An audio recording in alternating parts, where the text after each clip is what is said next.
Rey training scenes, a showdown between BB-8 and BB-9E, a crazy Porg moment, and Poe and Finn in Canto Bight are just some of the many deleted scenes from Star Wars The Last Jedi. Yippee-ki-yay movie lovers, it's Jan here, and today I'm revealing and explaining a stack of cut scenes and rejected concepts from Episode 8. Although The Last Jedi is the longest movie in the Star Wars saga so far, director Rian Johnson has confirmed there's at least half an hour of deleted scenes and even more unused footage, and he's promised there will be plenty of extra scenes on the Blu-ray. Just before I get into that, I'm starting a second round of my Star Wars giveaway. To enter, make sure you're a subscriber and leave me a comment with your thoughts about the deleted scenes. I'll announce the winner of the first round later in the video.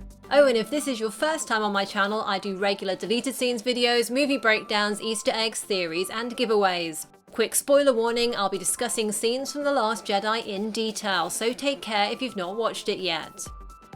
Let's start on Act 2, where Rian Johnson has confirmed there was a huge scene cut which showed Rey performing a type of additional trial and then a very emotional scene between Rey and Luke afterwards. Now, if you remember, Luke told Rey he'd teach her 3 lessons, but in the movie we only saw her complete 2 of those before she decided to leave the island to try and turn Kylo Ren to the light side, which makes me think that this 3rd lesson was going to be the trial or test that was cut from the movie.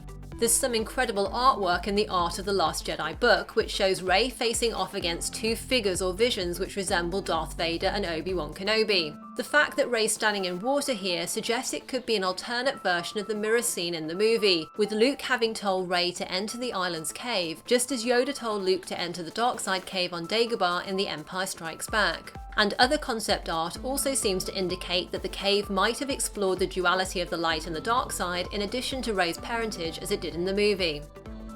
Other possibilities for Rey's deleted training scene include footage from the trailer and behind-the-scenes reel of her running with a lightsaber on the beach. Concept art of the scene shows that Rey was running towards the Caretaker village where you can see some fires. And in another piece of concept art, Rey and Luke are on a cliff where they spot marauders approaching the village, which makes me think maybe the village was attacked and Rey attempted a rescue.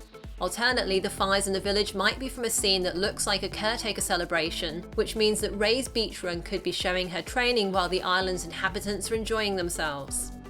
Concept art also indicates there could have been a scene of Rey practicing her skills with numerous training remotes, which could have been a lot of fun to see. An old training remote popped up in The Force Awakens when Finn picked it up on the Millennium Falcon. And seeing Rey in a scene like this could have been a nice callback to Episode 4, when Luke briefly used one to train with Obi-Wan Kenobi.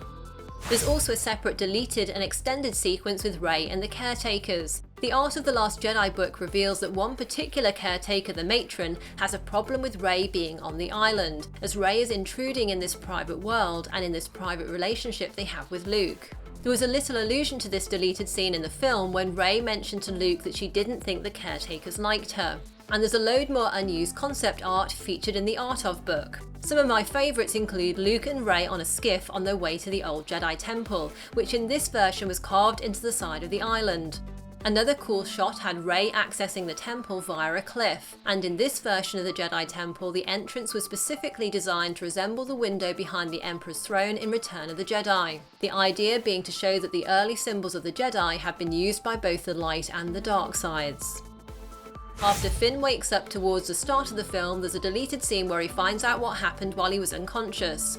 Basically, BB-8 plays a hologram of Rey's scene in The Force Awakens where she kisses Finn on the forehead and says, "We'll see each other again." It's interesting this was deleted because in The Last Jedi, Finn had a brief romantic moment with Rose after she saves him on Crate, and later in the Millennium Falcon, you can see Rey looking at Finn while he takes care of Rose. BB-8 also had another deleted scene where he squared off against his evil counterpart BB-9E. Creature Effects creative supervisor Neil Scanlon told EW that The Last Jedi would feature a lovely moment between BB-8 and BB-9E, which would tell a sort of parallel story of Vader and Luke. We did get that pretty insane moment of BB-8 commandeering a First Order walker on the Supremacy, and some scenes of BB-8 and BB-9E together did appear in a Last Jedi themed ad for Verizon. But it was a shame we didn't get a showdown between these 2 droids in the actual movie. The story on Canto Bight changed significantly numerous times during The Last Jedi's development. Initially, that part of the movie was going to feature Finn and Poe Dameron rather than Finn and Rose Tico. When Rian Johnson reviewed his early script though, he discovered that Finn and Poe's story in the wealthy casino city wasn't exciting enough because there was no conflict between the two characters, as in some ways they were too alike. So Poe was replaced with Rose, who challenges Finn and therefore allows his character to develop during the course of the film. Interestingly, in early drafts, Finn was also going to be part of the Resistance fighter squadron in the opening battle. In fact, he was going to be on the same ship as Rose's sister Paige and actually witness her death. However, Rian Johnson pulled the plug on this part of Finn's story when he realised that including a big scene where Finn had to reveal this to Rose would slow the movie down. Even after the story settled on Rose and Finn in Canto Bight, there were still several more changes to that part of the movie. Originally, after arriving in the city, the pair were going to break into a shop to steal a gown and a tuxedo, so they'd blend in better in the casino. Additionally, for Rose, putting on the gown was going to be a kind of transformation moment from her practical Resistance overalls. And a tuxedo-clad Finn was going to enjoy getting a lot of attention in the casino until he discovered he'd put on his tux back to front. After this scene was deleted, Finn and Rose's lack of disguise meant they were easy to spot and apprehend, so they never got to meet the Master Codebreaker. Rian Johnson also had an important storyline planned for the Master Codebreaker, which sadly we didn't get to see. In a deleted subplot, Finn and Rose would have made contact with him after he finished playing the piano and singing with a female alien on stage in the casino's cabaret room. After talking with him, they would have learned that he was on the trail of an insectoid warlord called the Butcher of Bricks. The Codebreaker planned to steal the jewels that paid for the warlord's brutal regime, but along with Rose and Finn, he would have ended up caught by the Canto Bight police on the casino rooftop trying to break into the warlord's room. And there's more deleted scenes of Finn and Rose when they get on board Snoke's Supremacy to find the hyperspace tracker. Rian Johnson told Collider there's an extended sequence of Finn, Rose and DJ sneaking through the Megastar Destroyer until they arrive at a big office area and then have to fake out some stormtroopers, which sounds to me like it could be a hat tip to Han and Luke in A New Hope.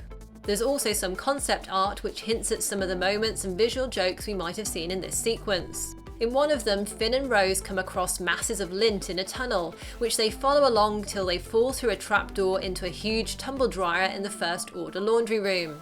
This scene sounds as if it could have been reminiscent of the trash compactor scene in Episode 4, and was probably also a joke at Finn after he threw Phasma into a trash compactor in The Force Awakens. Another piece of concept art then has Rose and Finn facing off against what they think is a bunch of stormtroopers, in a moment evocative of Han Solo in A New Hope. But in this case, the stormtroopers are actually revealed to be just empty suits on a dry cleaning rack. We did get that funny moment in the movie with the First Order laundry and iron droid gag, which felt like a nod to the 1978 Star Wars parody Hardware Wars, and I think these deleted scenes would have formed part of that moment. Concept art also depicts unused scenes of Finn and Rose running down a power converter hallway on the Supremacy after they're discovered. The pair were going to end up in a classic Star Wars looking scene on a narrow bridge with an enormous chasm beneath. In the end though, the scene was rejected as Rian Johnson considered it too on the nose. There's still much for us to learn about Snoke, which I'm hoping will be answered in Episode 9, but there was a small deleted moment with the Supreme Leader in The Last Jedi. In the cutscene, Snoke would have delivered a line about his gold slippers, which I imagine would have fit in with what the visual dictionary says, that he wears them because his physical frailties cause him to prioritise comfort. Back on the Jedi Temple Island, those little Porg critters initially had some rather freaky multicoloured designs. And if you thought that scene with Chewie and a roasted Porg was a bit dark, there's actually a piece of concept art of a Porg being impaled by a lightsaber. It looks like this would have occurred during the scene when the little creatures were playing with Luke's abandoned lightsaber. I doubt there was much chance this would have ended up in the movie, but if it had, it would have foreshadowed the way that Kylo Ren took out one of Snoke's Praetorian Guard with a lightsaber right through the head. By the way, if you're wondering whether any Leia scenes were deleted, Rian Johnson has only said that no major scenes with Carrie Fisher were cut. However, there were some smaller moments that didn't quite work in the final movie. And actually, I talk about how Leia's deleted scenes could be used to complete her arc in Episode 9 in my Carrie Fisher video, which you can tap in the top right to watch or click the link in the video description below. Now, what did you think about these deleted scenes, and are there any you wish had been included in the movie? Let me know what you think in the comments below, and be sure to subscribe to enter the second round of my Star Wars giveaway. The winner of the first round of the giveaway is on the screen right now, so if that's you, send me a private message with your details and I'll get your prize out to you. I really appreciate all your support, and if you enjoyed this video, don't forget to hit the thumbs up button, turn on notifications, and check out some more videos you're sure to like right here. Thanks for watching and see you next time. Yippee-ki-yay, movie lovers!